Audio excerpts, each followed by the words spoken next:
Hello everyone, welcome to another class of our daily current affairs. These are the topics that we have taken today for the class. So let's start the class. Ajir prothom topic to amar hoise Kaziranga elevated corridor under environmental scrutiny. Kaziranga elevated corridor bikhoye amar recently news ami saisilwe, right? Aru aji eta notun article ahisil je it is under environmental scrutiny. So sailo hok amar ajir news to.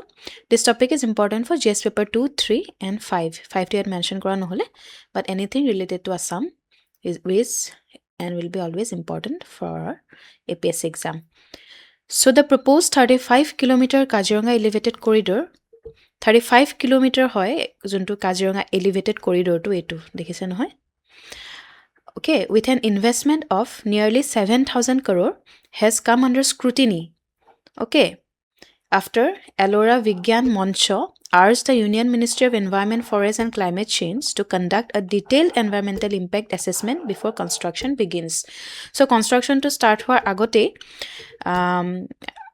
Ellora Vigyan Monchoy urge korile amar Union Ministry of Environment, Forest and Climate Change ok jate eta detailed eta environmental impact assessment hoy. Okay, so etu eta investment 7,000 crore investment hoy Kaziranga elevated corridor, which is 35 kilometer long.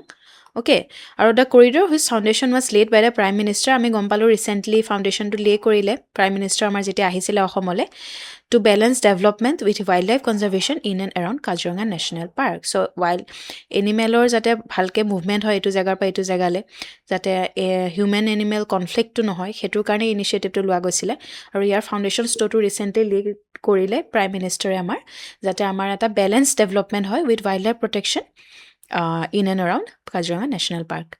So background and context to jare ami sai lo Kaziranga National Park or bikhoye ami important hoy bahut ami janwe, right? It is located in Assam, spread across Nagaon, Golaghat and Karbi Anglong district. It is a UNESCO World Heritage Site. It is renowned for one-horned rhinoceros, elephant, tiger, wild buffaloes. Hekhini karone amar jana jay mostly amar one-horned rhinoceros or karone bahut beshi famous hoy Kaziranga. Aru etu eta floodplain ecosystem ot lie kore. Okay, flood prone hoy ami janu aru it is heavily dependent on Karbi Anglong hill for water and sediments. Okay, juntu eta Kaziranga elevated corridor project hetu eta 35 kilometer elevated wildlife corridor hoy. It is 4 laning of Koliabor mane Numoligor stretch of National Highway 715. Or it is implemented as per Supreme Court directions and Wildlife Institute of India recommendation. So Wildlife Institute of India recommendation or Supreme Court direction or pisa under implement kora goise. Aru aim to hoise jate amar wildlife vehicle collision nohoy ami gom pao je mane eneke gari sari ahi mane animals bela gari agot ahi goi teneke bohutu death hoy animalor hihotor ঘুণ হয় সিহঁতৰ দুখ পায় মৰিও যায় so সেই কলিজনটো যাতে নহওক আৰু হিউমেনজৰো বহুত এফেক্ট কৰে কেতিয়াবা ওয়াইল্ড লাইফ যেতিয়া তেনেকৈ আহি যায় ন আমি হিউমেন এনিমেল কনফ্লিক্ট আমি এইটো বস্তু পাই থাকো ৰাইট সো সেই বস্তুটো যাতে আমি কমাব পাৰো আৰু সেফলি যাতে এনিমেলছবিলাকে এটা জায়গাৰ পৰা হিটো জায়গালৈ মুভমেন্ট কৰিব পাৰে নহলে গাড়ী চাৰি যেতিয়া গৈ থাকে আমাৰ ৰোডছ বিলাক থাকে হেতু বহুত মানে দিগদাৰ হৈ যায় ন হেতু এনিমেলছ বিলাকৰ কাৰণেও বহুত প্ৰবলেম হয় এটা জায়গা পৰা ইটো জায়গালৈ ফ্ৰীলি মুভ কৰিবৰ কাৰণে সো এইটোৱে সেই প্ৰবলেমটো ট্যাকল কৰিব আৰু হিউমেন এনিমেল কনফ্লিক্ট যোনটো হয় এনিমেল আৰু হিউমেনৰ কনফ্লিক্ট যোনটো হেতু মিনিমাইজ কৰিব আৰু কানেক্টিভিটিও ইমপ্ৰুভ কৰিব between upper Assam and Guwahati ঠিক আছে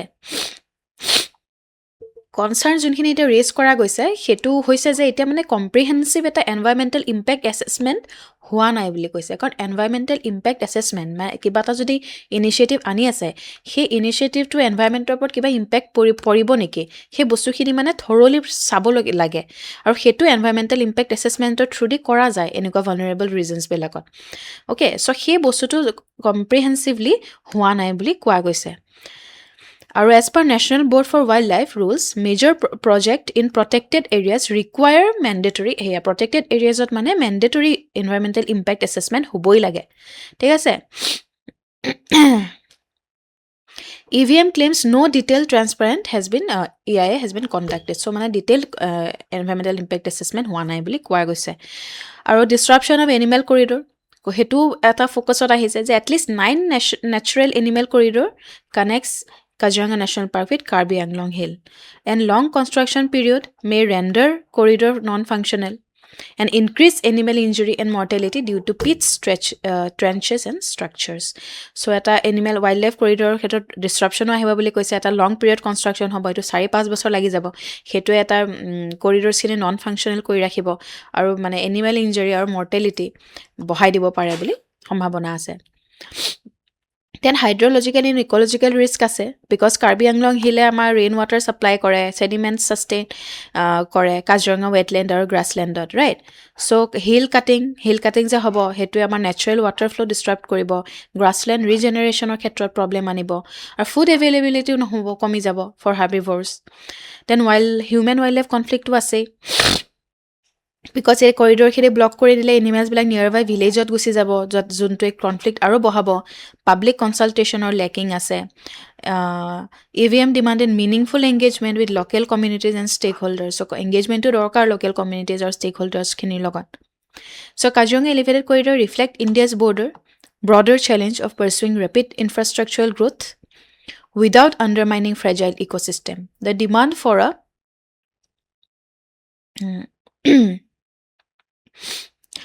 the demand for a rigorous scientific assessment reinforces the principle that sustainability, transparency, and public participation must remain central to development planning, especially in globally significant ecological landscape like Kaziranga. So try to attempt these questions based on this topic. MCQ's answer can be last of all did so you can check the answers. Let's move on to the next topic. That is China's population decline for 4th consecutive year. This topic is important for GS paper 1. So China আমি যদি এটো chart to চাও we can take a look কেনেকে প্লা population shrank হৈছে এতিয়া আমি দেখা পাইছো and এটো 4th consecutive year population shrank হৈছে বুলি কৈছে in 2025 okay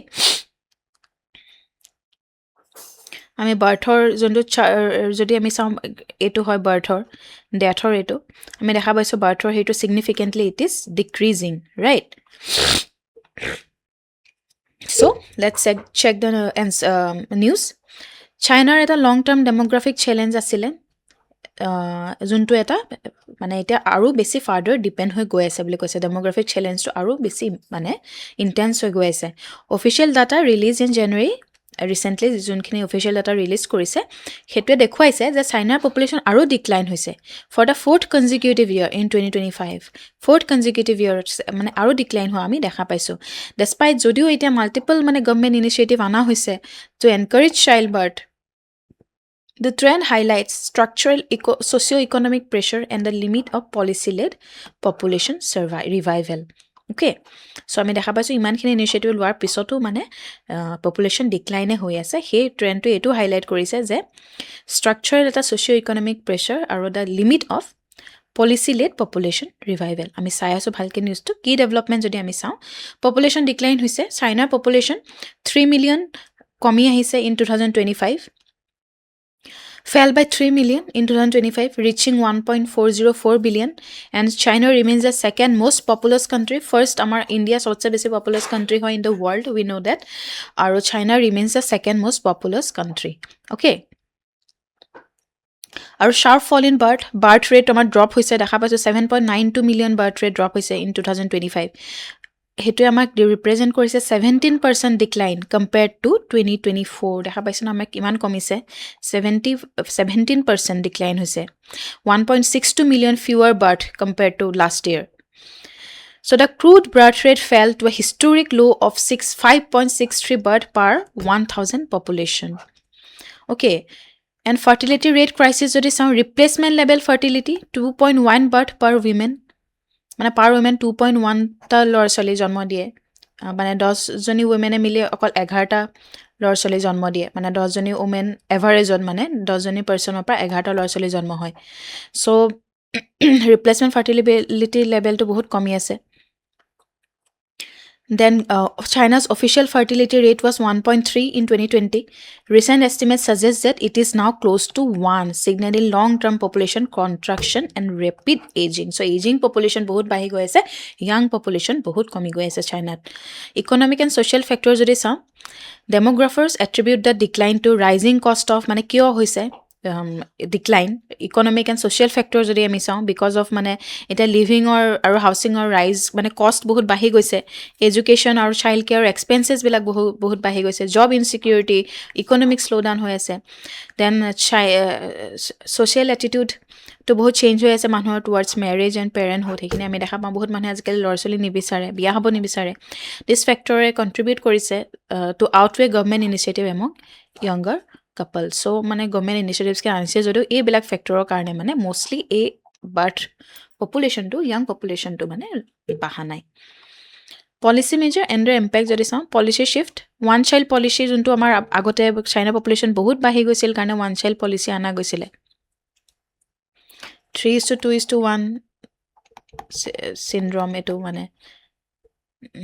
মানে লাহে লাহে মানে পপুলেশ্যনটো কমি আহিছে ৰাইট চ' অল্ডাৰ পপুলেশ্যন বাঢ়ি গৈছে য়াংগাৰ পপুলেশ্যন কমি আহিছে আৰু 2015 এইটো ফাইনেলি ওৱান পলিচি চাইল্ড পলিচিটো এণ্ড কৰি পেলাই 2 চাইল্ড পলিচি আনিছিলে আৰু তাৰপিছতো যেতিয়া নাবাঢ়িল তাৰপিছত 3 চাইল্ড পলিচি ইণ্ট্ৰডিউচ কৰিলে 2021 বাট ইমান দিনে যে ওৱান চাইল্ড পলিচি এটা নৰ্ম এটা চলি আহিছিল সেই বস্তুটোত মানুহ মানে ইউজ টু ইট হৈ গ'ল ন চ' তাৰপিছত মানে যদিও এই পলিচিছবিলাক আনিলে সেই বস্তুটো ইমান ৱৰ্ক নকৰিলে আৰু অলৰেডি আমাৰ য়াং পপুলেশ্যন বহুত কমি গ'ল আৰু অল্ডাৰ পপুলেশ্যন বহুত বাঢ়ি গ'ল চ' সেই বস্তুটো এটা ডাঙৰ নট আমাৰ চাইনাৰ চ' সেই বস্তুটো এটা ডাঙৰ ইছ্যু ক্ৰিয়েট কৰি দিলে for a long term recent initiative যদি চাওঁ কেছ ছাবচিডিজ দিয়া যায় of 3600 yuan per child then tax and incentive দিয়া যায় ফৰ চাইল্ড কেয়াৰ ছাৰ্ভিচেছ আৰু মেটাৰ্নিটি এণ্ড চাইল্ড কেয়াৰ ছাপৰ্টবিলাকো বেছিকৈ বঢ়াই দিয়া হৈছে চাইনাইখিনি কৰিছে আউটকাম যদি চাওঁ measures have had limited impact underscoring their financial incentive alone cannot reverse deep demography. So, এই demographic যোনটো transitions, deep demographic transition আছে,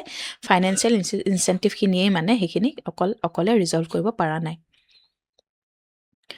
Matter কিয় কৰে? Because population aging population, old age population বেছি বাঢ়ি গৈছে it feels like মানে এনেকুৱা ফিল হয় old age are burden ন আমাৰ younger generation খিনিয়েহে আমাৰ ডেভেলপমেণ্টত আমাৰ এটা কাণ্ট্ৰি ডেভেলপমেণ্টত গ্ৰ'থত হেল্প কৰে চ' এজিং পপুলেশ্যনটো যদি বাঢ়ি যায় সিহঁতৰ তেতিয়া সেইটো বস্তু এটা বহুত ডাঙৰ প্ৰব্লেম ক্ৰিয়েট কৰিছে then shrinking work force and tax base increase pressure on pension, healthcare, and social scrutiny system, implication for global economic growth and geopolitics given China's role in the world economy. Okay, so try to attempt this question based on this topic. Let's move on to the next topic, that is UN High Seas Treaty takes effect, enforcement challenges loom. This topic is important for GS paper 2, 3 and essay. So United Nations High Seas Treaty, formerly known as the Agreement of Biodiversity Beyond National Jurisdiction. Okay, United Nations High Sea Treaty যোনটোক formally এইটো কোৱা যায় যে এইটো নামেৰে জনা যায় যে agreement on biodiversity beyond national jurisdiction এইটো ফ'ৰ্চত আহিছিলে on January 17, 2026 recently creating the first ever legally binding global framework to protect biodiversity in international waters so এইটো বহুত দিনৰ পৰা চলি আছিলে finally it came into force recently it came into force it was the first ever legally binding global framework হয় global লেভেলত এটা framework হয় যাতে আমি বায়'ডাইভাৰ্চিটি প্ৰটেক্ট কৰিব পাৰোঁ ইন ইণ্টাৰনেশ্যনেল ৱাটাৰ যোনটো আমাৰ হাই চি বুলি কয় সেইখিনি কাৰো টেৰিটৰী আণ্ডাৰত নপৰে ইণ্টাৰনেশ্যনেল ৱাটাৰ যোনখিনি হয় সেইখিনিৰ যাতে বায়'ডাইভাৰ্চিটিখিনি আমি প্ৰটেক্ট কৰি ৰাখিব পাৰোঁ সেইটো কাৰণে এটা লিগেলি বাইণ্ডিং গ্লোবেল এটা framework which hailed as a landmark achievement in ocean governance so' এইটো এটা ডাঙৰ এচিভমেণ্ট হয় আমাৰ অ'চেন গভাৰ্নেন্সৰ ক্ষেত্ৰত এক্সপাৰ্টে ৱাৰ্ণ কৰে যে enforcement funding and equitable benefit sharing remain major challenges so' সেইখিনি এটা চেলেঞ্জেছ আছে যে এনফৰ্চমেণ্ট ফাণ্ডিং আৰু ইকুইটেবল বেনিফিট শ্বেয়াৰিংখিনি যাতে ইকুৱেলি হয় চবৰ মাজত সেইটো এটা চেলেঞ্জ হয় চ' সেইটো কাৰণে আমাৰ এইটো নিউজত আছিলে আমি চাই লওঁ হাই চিজ কি হয় হাই চিজ যোনখিনি বিয়ণ্ড নেশ্যনেল জুৰিছডিকশ্যন মই ক'লোৱেই সেইটো যোনখিনি কোনো নেশ্যনৰ জুৰিছডিকশ্যনৰ আণ্ডাৰত নপৰে কমন যোনখিনি চি হয় যোনখিনি চবৰে হয় সেইখিনিকে হাই চি বুলি কয় it lies outside exclusive economic zone that is beyond 200 nautical mile so' এটা কাণ্ট্ৰি এটা টেৰিটৰীৰ 200 নটিকেল মাইলৰলৈকে এক্সক্লুচিভ ইকনমিক জোন বুলি কয় ঠিক আছে চ' ইয়াৰ পিছৰ যোনখিনি এৰিয়া হয় যোনখিনি কোনো নেশ্যনেল জুৰিছডিকশ্যনৰ আণ্ডাৰত নপৰে সেই এৰিয়াখিনিয়ে হাই চিৰ আণ্ডাৰত পৰে অ'কে চ' সেইখিনি হাই চি হয় হেতু সবৰে ইকুৱেলি ৰাইট থাকে হেতু কাৰো মানে পাৰ্সোনালি কাৰো মানে কোনো কান্ট্ৰিৰ মানে কন্ট্ৰোলত নাথাকে that is 66% of the ocean comes under high sea 50% of earth's surface are previously governed by fragmented and weak regulations about the high sea treaty to কি হৈছিলে 2023 মাৰ্চত এডপ্ট কৰা গৈছিল negotiation period 15 years entered into force 15 years negotiation period so it came into force in January 17 2026 ratification threshold যদি আমি চাম minimum 60 countries আৰু current ratification 80 plus countries okay notable countries ratified কোনে কোনে ratified কৰিছে China Brazil Japan signed but not ratified US then expected to ratify UK Australia কি objective যদি চাওঁ আমি অফ দ্য ট্ৰিটি যাতে আমি মেৰিন যোনখিনি বায়োডাইভাৰ্চিটি আছে ইণ্টাৰনেশ্যনেল ৱাটাৰত সেইখিনি যাতে আমি প্ৰটেক্ট কৰি ৰাখিব পাৰোঁ আমি এয়াৰ থ্ৰেটছবিলাক যাতে আমি এড্ৰেছ কৰিব পাৰোঁ যেনেকৈ অভাৰ ফিচিং হেবিটেট ডিষ্ট্ৰাকশ্যন হয় climate change impact and enable creation of marine protected area okay support the global 30 by 30 target that is protect 30% of the world ocean by 2030 amar 30 by 30 eta target ase jami 30% of the world ocean ami jate protect koru by 2030 major provisions jodi ami sam marine protected area establish the global network of MPAs in high sea okay so currently only 8% of oceans are protected about 29 million square kilometer under protection so to meet 13 to 30 over 1,90,000 new protected areas are required ঠিক আছে so environmental impact assessment যদি চাওঁ mandatory assessment for activities so environmental impact assessment is mandatory for activities affecting ocean ecology affect কৰা যদি activities হয় হেতুৰ কাৰণে mandatory assessment হ'ব লাগিব it also applies to fishing seabed mining shipping etc so হেবিলাক হলে মানে mandatory assessment হ'ব ফিশিংৰ ক্ষেত্ৰত seabed mining যদি হয় shipping হয় then marine genetic resources profits from high sea genetic resources to be shared মানে high sea genetic resources যোনখিনি থাকে সেইখিনি পা যোনখিনি profit হ'ব সেইখিনি মানে এটা global fund through the share হ'ব এটা equitable benefit sharing হ'ব সববিলাক countries মাজতে okay resources যোনবিলাক biotechnology pharma জেনলৰ কাৰণে ইউজ হয় so international cooperation থাকিব যে data sharing হ'ব capacity building হ'ব for developing countries so এইখিনি বস্তু থাকিব enforcement and implementation of kisman challenges ase according to expert and institutions like the Observer Research Foundation enforcement gap ase because high seas kini bahut durot thake remote areas and vast hoy right so it requires satellite surveillance bhalke satellite surveillance dorkar cooperation dorkar from flag states aru strong compliance mechanism or dorkar funding concern jodi ami saw treaty relies on good faith contribution so risk ase adequate funding or inadequate funding thaka risk ase unequal burden hobo on smaller or poorer states hetu eta problem ase equity issue so high income countries dominate marine genetic research high income countries khine basically dominate kore research and all then benefit sharing mechanism may disadvantage less capable states so eta inequality ahibo pare hetu khetrot mane developed countries bilake more mane hekhini advantages pabo disadvantage besi pabo dhoilok less developed or underdeveloped countries bilake so hetu eta issue we can see the ecological interconnectedness jodi saw coastal pollution spills into high sea then overfishing in environmental economic zones affect migratory fish stock beyond borders India position jodi ami saw India back korise the high seas treaty pitched a 6-point ocean action plan at the event ocean conference so it aligns with our India's commitment to sustainable blue economy then global marine conservation goal so important ho amar treaty to because it is a first comprehensive legal regime for 2/3 of the ocean aru etu amar global ocean governance to aru strengthen koribo it is critical for climate regulation food security and biodiversity conservation it also supports our sustainable development goal 14 that is life below water sustainable development goal 14 remember this life below water try to attempt these questions Let's move on to the next topic that is Greenland claim how a US move could reshape Arctic politics. This topic is important for GS paper 2 and GS paper 3. USA janeke Greenland khon claim korise keneke US or he claim to a reshape koribo pare Arctic or politics to. So amar etu news asile. So let's take a look. Recent signals from the United States ranging from talks of purchasing Greenland to not ruling out stronger strategic options have revived global debate on Arctic politics. So Arctic politics ওপৰত এটা global debate এটা revive হৈছে NATO unity ওপৰত and international laws ওপৰত. So this issue has implication far beyond Greenland. So এইটো effect অকল গ্ৰীণলেণ্ডতে নহয়, এইটোৰ implication বহুত far beyond Greenland পৰিব. Potentially it will reshape alliance politics and global security. So অকমান চাই লওঁ. Greenland এটা autonomous territory হয়, administered by Denmark, and it holds immense strategic value due to বহুত value আছে strategically. It is very important because its location in the Arctic, আৰু it has access to rare earth mineral, and it has proximity to key military and missile routes. The US already enjoys strategic access under a 1951 defense agreement and maintains military presence. Already আছে strategic access Greenlanded USA under 1971 এটা defence এগ্ৰিমেণ্টৰ আণ্ডাৰত, আৰু এটা military presence maintain কৰে. Example থুলে airbase যোনটো আছে তাতে. আৰু এতিয়া গ্ৰীণলেণ্ড ক্লেইমটো কিয় কণ্ট্ৰভাৰ্চিয়েল বুলি কৈছে? বিকজ এইটো নেটোৰ ইউনিটিটোৰ ওপৰত থ্ৰেট বুলি কৈছে. NATO's foundation rests on Article 5, that is collective defense against external aggression. External aggressionৰ ক্ষেত্ৰত এটা collective defenseৰ কথা কয় under Article 5. Okay. So any US coercive move against Denmark, so US যদি যিকোনো move লয় against Denmark, it will undermine NATO's moral and legal foundation. It will create an unprecedented intra-alliances crisis. Our irony হৈছে যে Denmark was among the first to support the US after 9/11, invoking Article 5.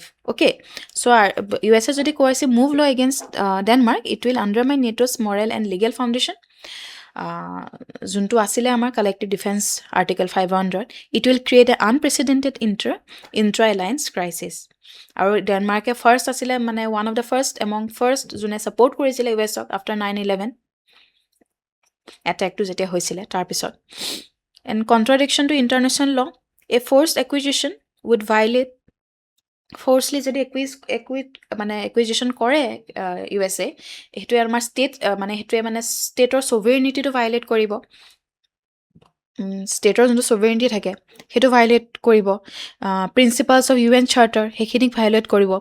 এইটোৱে মানে USৰ ক্ৰেডিবিলিটিটো weaken কৰিব as a defender of the rule based order, right? Then strategic gains for adversaries.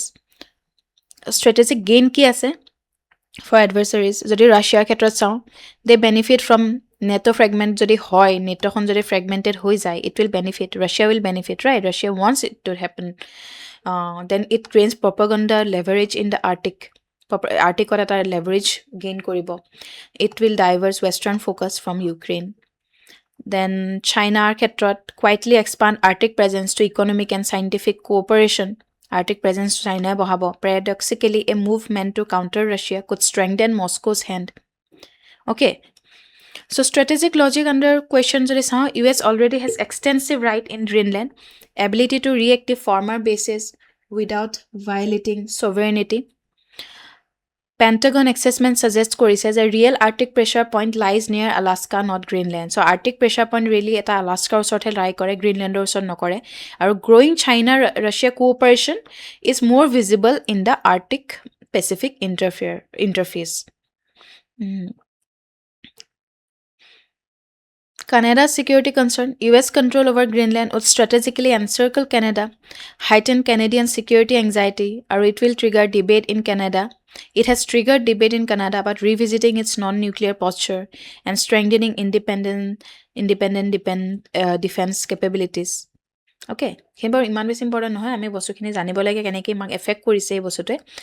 Then risk of nuclear domino effect. A fractured NATO could push Germany and Poland to rethink nuclear option. এটা nuclear domino এফেক্টৰো এটা risk আছে, যেনেকৈ Germany and পলেণ্ডে rethink কৰিব পাৰে about nuclear option. Then Japan or South Korea to reassess security guarantees. Potential outcome, wider nuclear proliferation and arms race হ'ব পাৰে. Nuclear proliferation and arms race মানে এটা result as a result of that. Then domestic drivers in the US, support linked to figures close to Donald Trump. যেনেকৈ Peter Thiel, libertarian, post-nation ideas, Elon Musk, interest in rare earth resources. Ronald Lauder reportedly first raised the idea. Trump reportedly viewed Greenland through a real estate and strategic asset lens. So USA যদি গ্ৰীণলেণ্ডলৈ মানে আহে, USৰ move on Greenland could undermine NATO's cohesion, empower Russia strategically, alarm allies like Canada and Europe, distract from real Arctic and global security priorities, and trigger long-term nuclear and geopolitical instability. Overall assessment যদি আমি চাওঁ, এইখিনি issues আমি দেখা পাওঁ. Net outcome: the Greenland issue highlights the danger of unilateralism in a tightly interlinked global security environment, where actions in the Arctic could reverberate across NATO, global non-proliferation regime, and the international border. Okay, that's it for today. That's it for this topic. Try to attempt these questions. So let's move on to the next topic, that is India-UAE relations, strategic defense partnership amid West Asia turbulence. India-UAE relation. This topic is important for GS paper 2 and GS paper 3. এতিয়া আমি গম পাইছোঁ west Asia and gulf ৰিজনত এটা হাইটেণ্ড ইনষ্টেবিলিটি আহিছে, including the গাজা। আমাৰ ইমান ইনষ্টেবিলিটি আমি দেখা পাইছোঁ বহুত টাইমৰ পৰা। Gaza conflict, Yemen crisis, Iran related tension and shifting regional alignment, আমি দেখা পাইছোঁ কিমানখিনি ইনষ্টেবিলিটি হৈ আছে ন। So' India and UAE have further deepened their comprehensive strategic partnership. So' India আৰু UAE এতিয়া ডিপেণ্ড কৰিছে নিজৰ comprehensive strategic partnership with each other. During UAE president Sheikh Mohammed bin Zayed Al Nahyan's brief visit to New Delhi, both sides signed a letter of intent to advance a strategic defense partnership. So strategic defense partnership ওপৰত এটা India আৰু UAE discussion কৰিছে।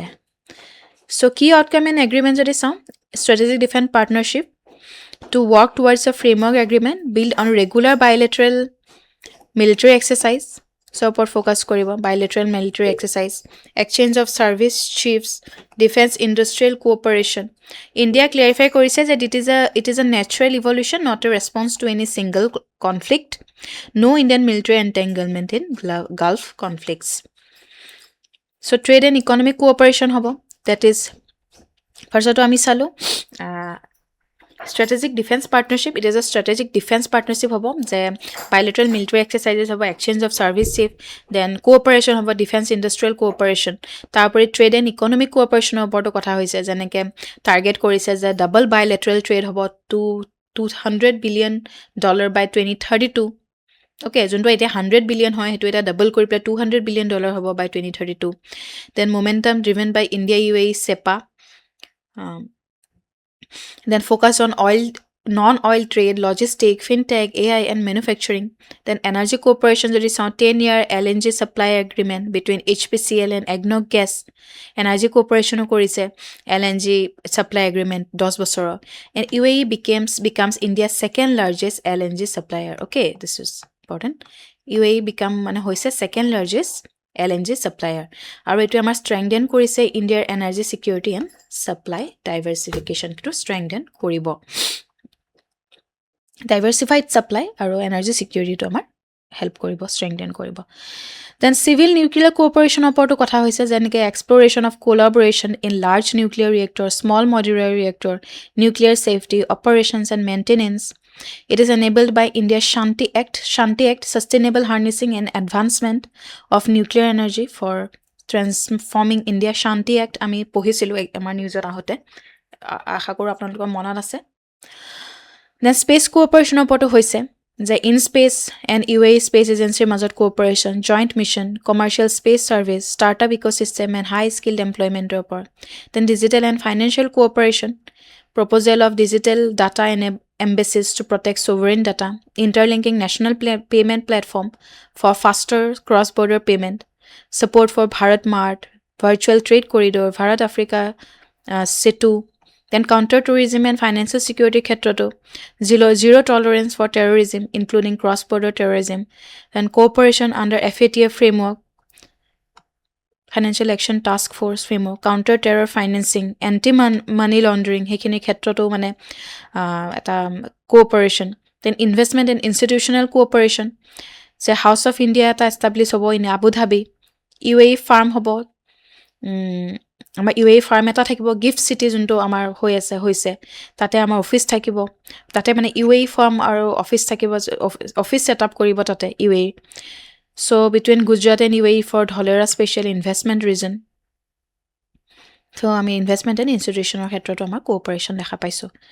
চ' India US relation যদি আমি চাওঁ, India UAE relation diplomatic tie আমাৰ UAE লগত since 1970s আছে। It transformed into a comprehensive strategic partnership. So' ফাৰ্ষ্টতো আমাৰ ডিপ্ল'মেটিক টাইজ আছিলেই 1970s পৰা, এইটো এটা কম্প্ৰিহেনচিভ ষ্ট্ৰেটেজিক পাৰ্টনাৰশ্বিপলৈ ট্ৰান্সফৰ্ম হ'ল after PM's 2015 UAE visit. Okay, so' pillar of cooperation, economic and trade. UAE to India's third largest trading partner hoy, then second largest export destination. Remember this, okay? This is important. UAE is India's third largest trading partner and second largest export destination. Then SIPA agreement under 100 billion non-oil trade by 2030. Then strategic and defense, members of IUTU group, joint exercises jodi sound, Desert Eagle, Gulf Star, তেনেকুৱা strategic joint exercises হৈছে, defense exercises. Both are member of IUTU group. People to people and culture যদি চাওঁ, 3.5 to 4.3 million Indians থাকে UAE. Then Babs Hindu Temple, Indian educational institutions, সেইখিনিও আমি দেখা পাইছোঁ আছে। Energy security ক্ষেত্ৰত UAE provides strategic oil reserve for India. Okay, so' আমি কিমানখিনি কোলাবৰেশ্যন আমাৰ UAE লগত অলৰেডি আছে, যোনটো আৰু এতিয়া ষ্ট্ৰেংথেন হ'ব গৈ আছে। চেলেঞ্জেছ আৰু ৱে ফৰৱাৰ্ড যদি আমি চাওঁ অলপমান, চেলেঞ্জেছ যদি চাওঁ, perception of alignment among Gulf rivalry যোনটো হৈ আছে। Then managing relations simultaneously with UAE, Saudi Arabia, Iran, Israel, US, সেইটো অকণমান মানে চেলেঞ্জিং ফেক্টৰ হয়। Ensuring defence cooperation does not dilute India's non entanglement policy and regional instability and maritime insecurity to ase. So these are the challenges. Way forward jodi ami sa, maintain issue based partnership and strategic autonomy is very important. Leverage SEPA and Gulf capital for Make in India and Atmanirbhar Bharat. Institutionalize defense cooperation with operational entanglement and continue diplomatic engagement for de-escalation in West Asia. So conclusion at yet di disu upon pohi disu. So India UAE strategic defense partnership marks a shift from transactional ties to a multi-dimensional strategic relationship. In a volatile West Asian landscape, India has balanced deeper cooperation with the UAE while safeguarding strategic autonomy to amar rakhiu ami eta deeper cooperation ami eta balanced way ami UAE logot rakhisu, aru energy security, diaspora interest and geopolitical relevance আমাৰ safeguard কৰি পেলাই আমাৰ অট'নমিটো, strategic অট'নমিটো safeguard কৰি আমি এটা balance dipper cooperation with কৰিছোঁ আমি UAE লগত, positioning itself as a credible non-aligned yet influential stakeholder in the Gulf. So আমি পজিশ্যন কৰিছোঁ আমাক এটা credible non-aligned yet influential stakeholder হিচাপে in the Gulf region. Okay, so that's it for this topic. Try to attempt this question. ইয়াতে এনচাৰখিনি মই দি দিছোঁ আজিৰ MCQsখিনিৰ। মেইনছৰ এনচাৰ্ছো আপোনালোকে দিব, এনচাৰ্ছখিনি লিখি পেলাই মেইল কৰিব। Will take a look, will evaluate. ঠিক আছে, so' keep studying. Thank you for ৱাচিং। That's it for today. Take care, bye by.